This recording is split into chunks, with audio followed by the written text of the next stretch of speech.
Film dibuka dengan kisah dua turis muda asal Amerika, seorang pria dan kekasihnya yang memutuskan melanjutkan liburan di Australia setelah teman-teman mereka kembali lebih dahulu.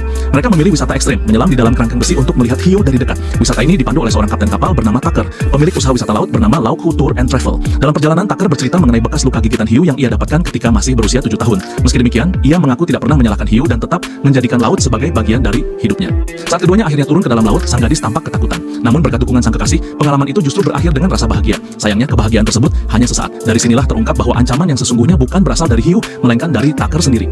Kisah kemudian bergeser pada Zephyr, seorang turis asal Amerika Serikat yang hobi berselancar. Suatu hari di sebuah minimarket, Zephyr kedapatan mencuri makanan ringan. Ia dihadang oleh seorang pemuda lokal bernama Moses yang mengetahui aksinya. Namun Moses tidak berniat memarahinya. Ia justru meminta bantuan untuk mengisi ulang aki mobilnya. Saat itulah keduanya saling mengenal lebih dekat. Mereka menemukan kesamaan hobi, yaitu berselancar. Persahabatan singkat itu berkembang menjadi hubungan spesial dalam waktu kurang dari 1 hari. Namun kebetulanlah yang mempertemukan Zephyr dengan Tucker, sang kapten kapal. Tanpa menyadari bahaya, Zephyr menggunakan peralatan milik Tucker. Dari sinilah tragedi bermula. Ia diculik dan mendapati dirinya terikat di dalam kapal milik Tucker bersama gadis turis yang sebelumnya dikira hilang. Tucker digambarkan sebagai sosok psikopat dingin. Ia terbiasa menyiksa dan membunuh turis dengan cara menjadikan mereka umpan hiu. Semua adegan kematian direkam dan dikoleksinya sebagai bentuk kepuasan pribadi.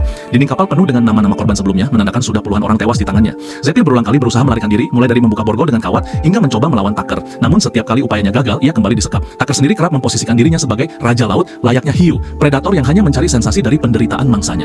Di sisi lain, Moses yang merasa khawatir karena tidak bisa menghubungi Zephyr, mulai melakukan penyelidikan sendiri. Ia memanfaatkan akses CCTV publik di kawasan pantai dan menemukan petunjuk tentang truk milik Tucker. Moses pun menyusuri jejak tersebut hingga akhirnya berhasil menemukan kapal Tucker.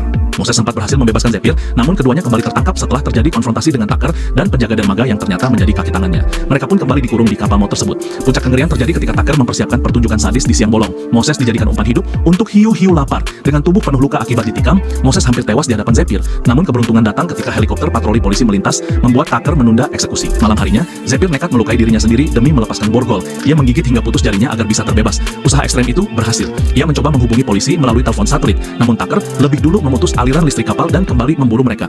Dalam pertarungan klimaks, Tucker berusaha menurunkan Zephyr ke laut untuk dijadikan tontonan. Namun keadaan berbalik ketika seekor hiu raksasa yang jarang terlihat muncul. Tidak seperti hiu-hiu lain, hiu besar ini ternyata tidak memangsa manusia dan justru memperlihatkan luka di tubuhnya, seakan menjadi simbol bahwa predator sejati bukanlah hewan, melainkan manusia kejam seperti Tucker. Memanfaatkan kesempatan, Zephyr menggunakan senjata panah ikan untuk melawan. Tucker akhirnya tewas dan tubuhnya dilahap hiu. Zephyr yang hampir ikut terseret berhasil selamat berkat bantuan tim penyelamat. Moses pun meski terluka parah masih sempat diselamatkan ke rumah sakit. Film berakhir dengan penegasan bahwa binatang berbahaya tidak selalu berupa hiu atau predator laut, melainkan manusia yang kehilangan nurani dan menjadikan orang lain sebagai korban. Tucker adalah gambaran nyata dari binatang dalam wujud manusia. Pesan film ini mengingatkan bahwa kejahatan bisa datang dari siapa saja, termasuk dari sosok yang tampak ramah, profesional, bahkan menawan. Film Dangerous Animals bukan hanya thriller horor di lautan, tetapi juga kritik sosial tentang sifat